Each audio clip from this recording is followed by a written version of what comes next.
नमस्कार, प्रणाम, जय श्री राम, जय माता दी।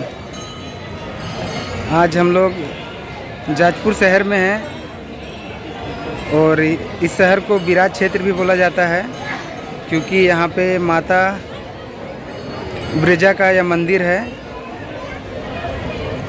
यहाँ पे माता जो सती थी उनका नाभि गिरा था, जिस वजह से इस क्षेत्र को ब्रजा क्षेत्र बोला जाता है। यह माता रानी के नाभि गिरने का पौराणिक महत्व कुछ इस प्रकार है। जब राजा दक्ष, जो भगवान ब्रह्मा के पुत्र हैं, उन्होंने अपने राज्य में यज्ञ कराने का निर्णय लिया था, तो उन्होंने शिव जी को आमंत्रण नहीं किया था, जिस वजह से शिव जी नहीं गए थे।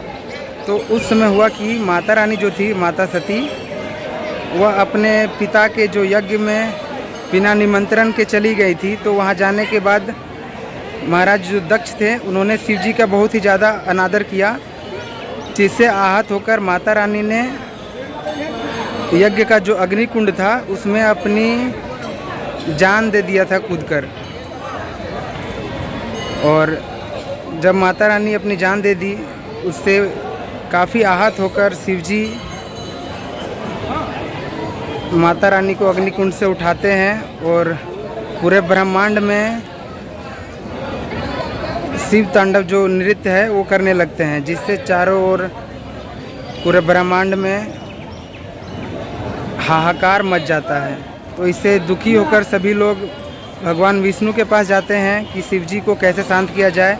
तो शिव जी को शांत करने का उपाय भगवान विष्णु जो हैं एक तरकीब निकालते हैं। तो उन्होंने अपने सुदर्शन चक्र से माता रानी का जो पार्थिव शरीर था उसको 51 भागों में नष्ट कर देते हैं।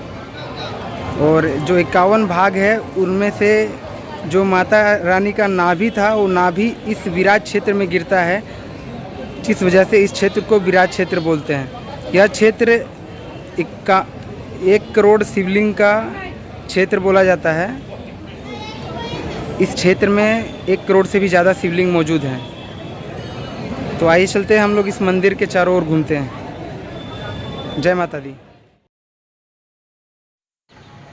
यह मेन मंदिर है, इसके अंदर ही माता विराजमान है। तो अभी हम लोग उधर मंदिर का जो एंट्रेंस है उधर भी जाएंगे। इधर में कुछ प्रसादम का स्टॉल्स है, यहाँ से प्रसाद आपको मिल जाएगा। यहाँ पे जो फेमस प्रसाद है वो मिलता है। अब हम लोग आगे बढ़ रहे हैं और ये जो सीधे में दिख रहा है वो शिव जी का मंदिर है और ये प्रवेश द्वार है। इधर से लोग मंदिर में प्रवेश लेते हैं।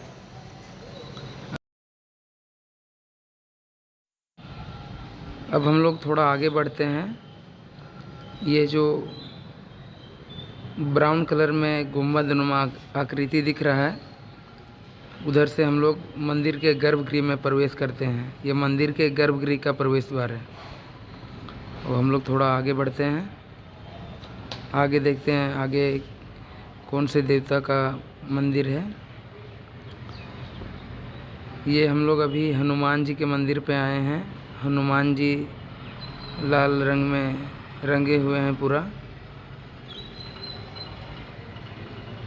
जय श्री राम, जय हनुमान। ये रहे हनुमान जी। अब हम लोग थोड़ा आगे बढ़ते हैं। यहाँ भी एक देवता हैं, यहाँ पे गणेश जी हैं। ये रहे गणेश जी। गणेश जी भी पूरे लाल रंग में रंगे हुए हैं। अब हम लोग थोड़ा और आगे बढ़ते हैं। यह जो मंदिर दिख रहा है यह माँ बंगलामुखी मंदिर है। यहाँ माता बंगलामुखी विराजमान है और मंदिर के बाहर में 2 बड़े बड़े शेर हैं द्वारपाल के रूप में। एक ये रहे और दूसरे ये रहे। और मंदिर के ऊपर में भगवान विष्णु के 10 अवतार जो हैं उनका चित्रण किया हुआ है। यह भोलेनाथ का शिवलिंग है और इस शिवलिंग को ईशानेश्वर शिवलिंग बोला जाता है। ईशानेश्वर महादेव के नाम से विख्यात है यह मंदिर। और यह नाभि गया है, जो गया में पिंडदान किया जाता है, यहाँ भी पिंडदान किया जाता है। और हम लोग अभी भोलेनाथ के शिवलिंग का दर्शन करेंगे। ये रहे भोलेनाथ के शिवलिंग। यहाँ पे इन शिवलिंगों का अनेक अलग अलग नाम हैं। चूँकि यह क्षेत्र 1 करोड़ शिवलिंग से भरा हुआ है, इसलिए यहाँ पे इनके अनेक अनेक नाम भी हैं। तो यहाँ पे अलग अलग शिवलिंग हैं और उनके अलग अलग नाम भी हैं। मुझे उतना उड़िया तो नहीं आता, बट थोड़ा बहुत आता है, तो मैं समझ पा रहा हूँ कि क्या क्या लिखा हुआ है। यहाँ पे बहुत ही अच्छे तरीके से शिवलिंग का दर्शन लिया जा सकता है। यहाँ ये पहला मंदिर है, उसके बाद और एक मंदिर है जहाँ पे इसी तरह शिवलिंग बहुत ही ज़्यादा मात्रा में रखे हुए हैं। इसके जस्ट अपोजिट में है, ये रहे हमारे नंदी महाराज।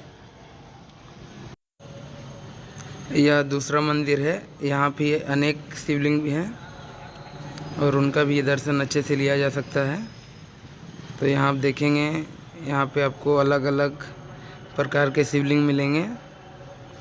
कोई छोटे हैं, कोई बड़े हैं, और उनका सबका महत्व अलग अलग है और इनके नाम भी अलग अलग हैं। चूँकि हम लोग यहाँ पे पहली बार आए हैं तो हमें इनका नाम पता नहीं है, बट जो यहाँ पे लोग रहते हैं उनको इन सारे शिवलिंग का नाम कंठस्थ याद है, तो वो लोग उनके बारे में जानते हैं, उनका महत्व भी जानते हैं। तो अब हम लोग बाहर जाएंगे, बाहर में कुछ और मंदिर है, उनका दर्शन लेंगे। मंदिर से बाहर निकलने के बाद मंदिर से 1 से 1.5 किलोमीटर के दूरी पर एक कुसुम पार्क है। वहाँ पर माता सरस्वती का बहुत ही अच्छा मूर्ति है और यहाँ पर एक झील जैसा है। यहाँ वाटर बोट ये सब चलाने का प्रावधान है। यहाँ पे लोग आते हैं, बोटिंग करते हैं। ये पार्क जैसा है। तो मंदिर दर्शन के बाद अब यहाँ पे आकर कुछ पल बोटिंग कर कर खुद को रिलैक्स कर सकते हैं। यहाँ पे बोटिंग होता है और पार्क भी है, तो यहाँ पे लोग शांत वातावरण के लिए बैठकर अपना समय व्यतीत करते हैं।